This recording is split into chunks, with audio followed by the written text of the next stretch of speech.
Wherever we look in nature, in our societies, within ourselves, we can observe patterns. And a particular type of pattern I want to discuss right now are cycles. Because we see cycles occur, whether it be the cycles of day and night, awake and asleep, conscious, unconscious. If we move into the societies we have, generally states of chaos and order and chaos and order. And we can go through any aspect of this reality and observe different cycles at play. And I think when we look at these cycles, we can see they play an important part. They are almost a detoxifier. They are a reset button which clicks in every so often. They also create balance, because they ensure that the system is exposed to the different types of setting, circumstance, scenario that they can be exposed to in a balanced fashion. Now, I find this beautiful because I find these naturally occurring cycles to almost be like a pulse. It's like the pulse of creation.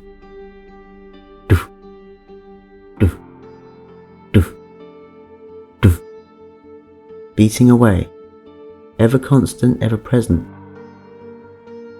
And it makes me happy because it makes me feel at one.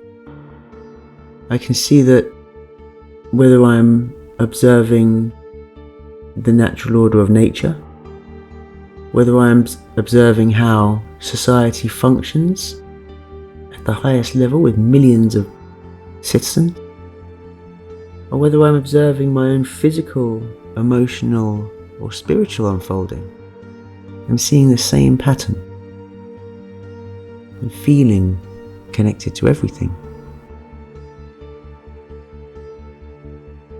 Something that I would like to share is a particular cycle that I have personally experienced, which in my younger years I did not understand. And as I've gotten older, I've come to understand and really be very grateful for. And that is the cycle between my two different states of being, let's call it. Because I can be very introvert in times and very extrovert at other times. And when I'm feeling introvert, I don't want to speak to anyone. I don't want to have a conversation with anyone. I don't want to get creative. I don't want to learn anything new. I just kind of want to burn my time doing nothing.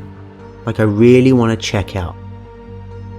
And when I'm feeling extrovert, I want to speak to everybody. I'm full of ideas. I can make my ideas manifest so fast. I can bring excitement and wonder into any situation. I can enthuse people about my plans moving forward and everything. It's just this enthusiastic explosion of energy. Now, the extrovert version of myself is probably the more accepted one in culture. Now let me explain what I mean there. That's the part of me that gets stuff done. That's the part of me that goes out there and achieves success and gets the badges and whatever else. And in our society, these are the actions that we praise. We praise that get up and go attitude, that get things done at all costs attitude.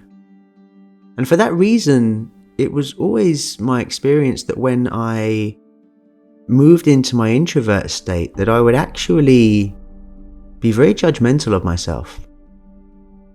I would not see it as moving from one state to another in an ongoing cycle. I would see it simply as being defeated. And there'd be no reason why. Like, I'd be fantastic one moment, extrovert, everything buzzing, and then into my shell, needing to check out, wanting to retreat, run and hide. So this would lead to unhappiness. It would lead to moments where my self-judgment created inner shame. I would call myself weak for those moments. However, now I realize how unbelievably essential they are. In the same way as up allows us to experience down, and light allows us to experience dark, and hot allows us to experience cold, my introvert times allow me to experience my extrovert times, and vice versa.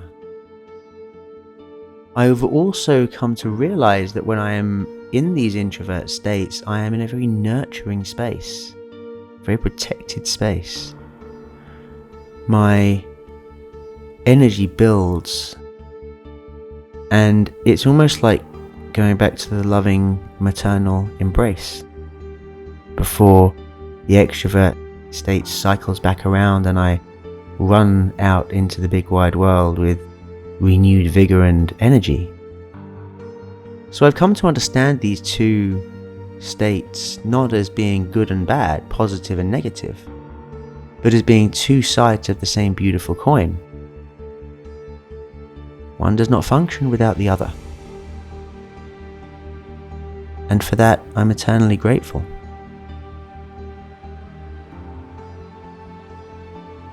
And this is just one cycle that we can see. There are many more. Almost every experience we have is subject to, or anything we can see or touch or taste or imagine, is subject to some kind of cyclical reality, if we inquire into it deeply enough. And so for now, I leave you with this thought. I leave you with the knowledge that for about 30 years of my life, I judged myself for a naturally occurring part of life. A nurturing, sustaining, supportive part of life. And all of those years of judgment were useless, wasted, pointless.